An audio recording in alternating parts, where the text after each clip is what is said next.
Hello you know friends, good morning दोस्तों।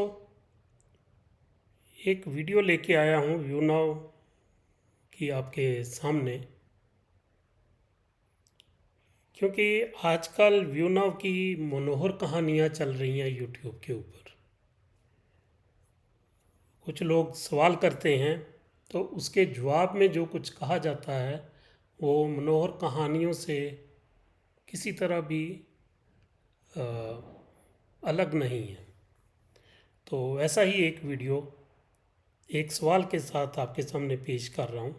उस सवाल के क्या जवाब दिए जा रहे हैं वो भी मैं आपको दिखाता हूँ, और मेरा उसके ऊपर क्या रिएक्शन है मैं वो भी आपको दिखाऊंगा।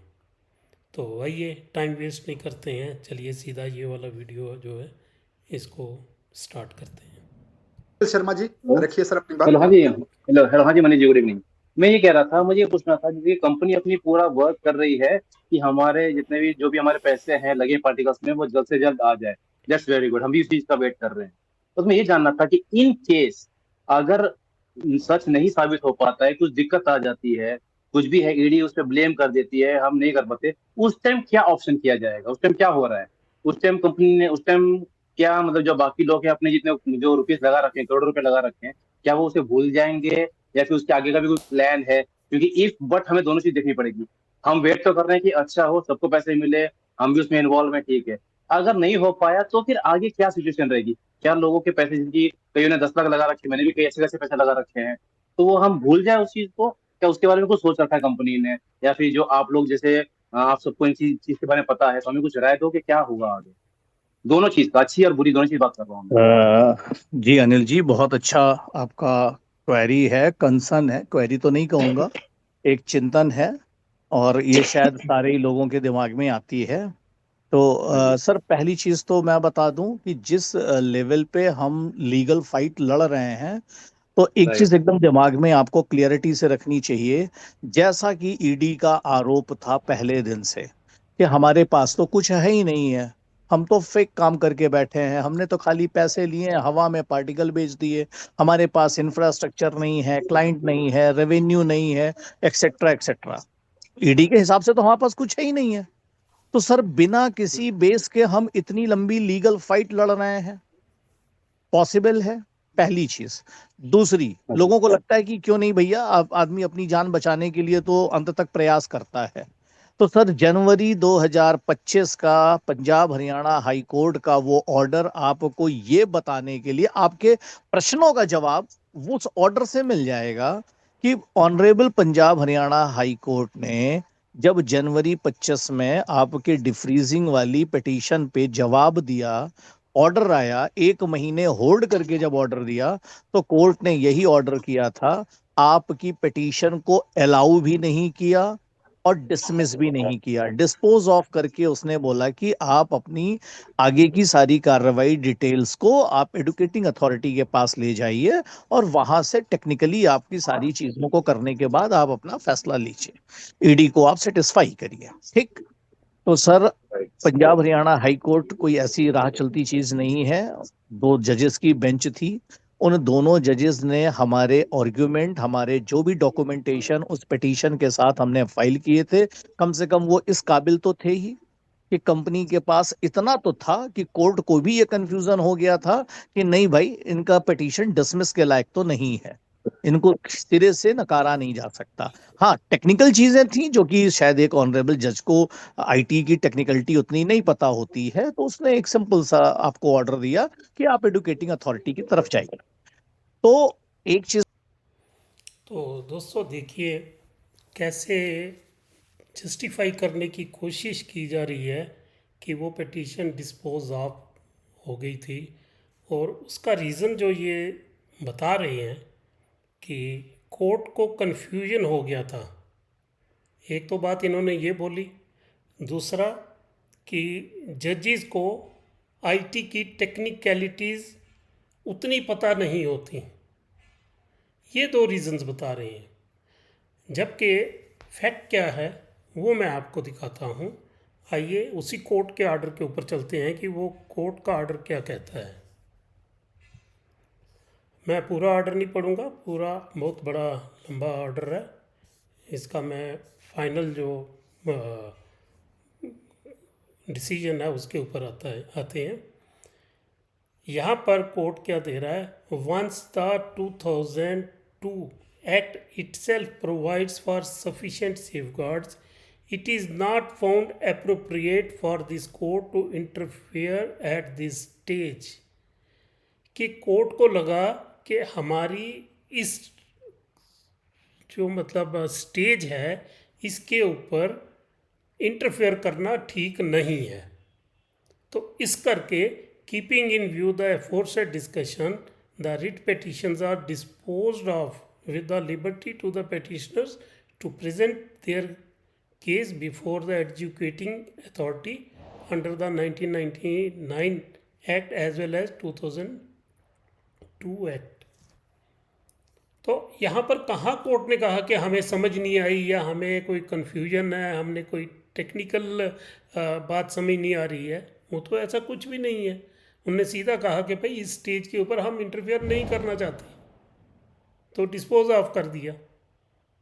तो इस तरह से ये लोगों को कन्विंस करने की या जस्टिफिकेशन देने की कोशिश कर रहे हैं, जो कि टोटली एक मनगढ़ंत कहानियाँ सी लग रही हैं।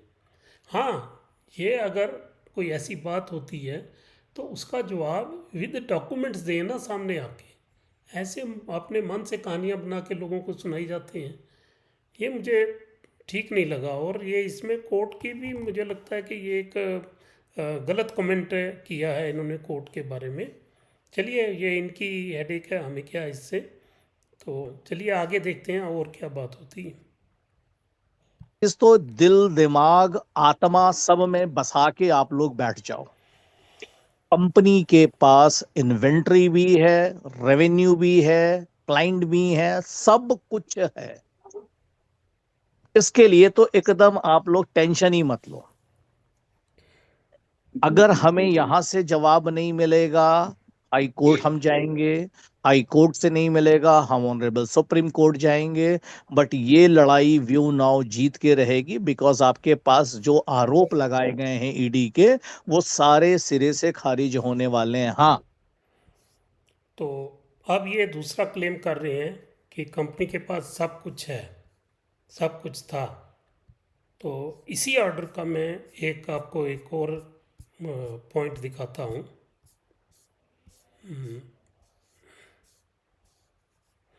1.5, the promoters and the major shareholders directors of the companies were issued summons on 30/10/2024 and 19/11/2024 in order to offer them an opportunity of being heard and proceed with the investigation. However, none of the aforesaid person joined the investigation. तो दोस्तों, तो इनको chances दिए गए कि आप अपनी बात रखो, आपको हम सुनेंगे, आपके पास जो कुछ भी है आप हमें बताइए, दिखाइए, लेकिन इनमें से कोई भी नहीं गया। भाई क्यों नहीं गए? अगर आज आप क्लेम कर रहे हो कि हमारे पास सब कुछ है, कंपनी के पास सब कुछ है, वो भी verbally without any documentary proof, तो उस टाइम क्यों नहीं ये उनके जो समन्स आए थे या नोटिस आए थे उसको कंप्लाई करके ये उनके पास क्यों नहीं गए? पहला रेड हुआ, उसके बाद 4.5 महीने तक सुखी साहब जो थे वो अंडरग्राउंड हो गए। भाई क्यों? अगर आपके पास सब कुछ था तो उस वक़्त इन्होंने क्यों नहीं दिखाया जाके? और इनके ना दिखाने की वजह से आज जैसा कि ये कहते हैं लाखों लोग जो हैं वो परेशान हैं, 1 साल से वो तरस रहे हैं कि उनका जो रेंट रुका हुआ है उसके लिए।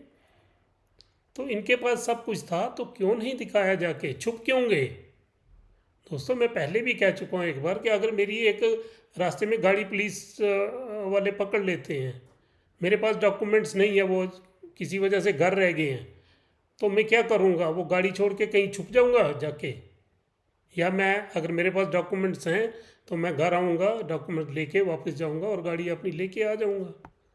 लेकिन इन्होंने ऐसा नहीं किया। अगर ये आज क्लेम कर रहे हैं कि कंपनी के पास सब कुछ है, कंपनी ने सब कुछ दिखाया है या दिखा रही है, तो उस वक्त क्यों नहीं, जब मौका था तब क्यों नहीं दिखाया? 4-5 महीने क्यों छुप के बैठ गए सुकी जी, जब तक उनको अरेस्ट नहीं किया गया? अरेस्ट होने के बाद वो सामने आए, उसके पहले तो वो छुप गए थे 4-5 महीने। तो ये बातें लोगों को समझाओ और सच बताओ कि भाई सही बात है। मैं भी कहता हूँ, हो सकता है यूनाव के फेवर में अगर केस आ सकता है या इनके अगेंस्ट जा सकता है, लेकिन I am nobody to decide. ये अब कोर्ट्स का मामला है, ये अब कोर्ट में ही जो फैसला होगा वही सभी को मान्य होगा। ये बातें आप जवाब में क्यों नहीं बोलते हो? उल्टा आप कहानियाँ सुनाने लग जाते हो लोगों को गुमराह करने की। फिर अभी भी आपकी कोशिश है लोगों को गुमराह करने की। तो इसलिए दोस्तों, ये बहुत ही कहानियाँ चल रही हैं, इनके चक्कर में मत आइए। ये मान के बैठ जाइए कि अब जो भी होगा कोर्ट में होगा, मेरे कहने से या किसी और के कहने से कुछ नहीं होने वाला। लेकिन जब कोई गुमराह करने की कोशिश करता है, गलत बयानी करता है, तो वो जब सुनते हैं तो सोचते हैं कि यार थोड़ी सी रियलिटी तो लोगों के सामने लानी चाहिए। ये तो लाएंगे नहीं। तो मेन मकसद वही था ये वीडियो बनाने का। तो अगर आपको ये पूरा वीडियो देखना है तो आप, काफ़ी लंबा वीडियो है, मैं पूरा प्ले नहीं करूँगा, तो मैं इसका लिंक इस अपनी वीडियो के डिस्क्रिप्शन में डाल दूँगा। आप वहाँ से ये सारा वीडियो, पूरा वीडियो देख सकते हो। थैंक यू फ्रेंड्स, नमस्कार। मिलते हैं फिर नए किसी टॉपिक के ऊपर, नए किसी वीडियो के साथ। तो आपकी क्या राय है, आप भी प्लीज़ कमेंट करके इस वीडियो के बारे में बता दीजिए, और इनका ये पूरा वीडियो भी ज़रूर देखिए। काफ़ी आपको भी हंसने का थोड़ा सा बहाना मिल जाएगा। तो ठीक है friends, okay, have a nice day.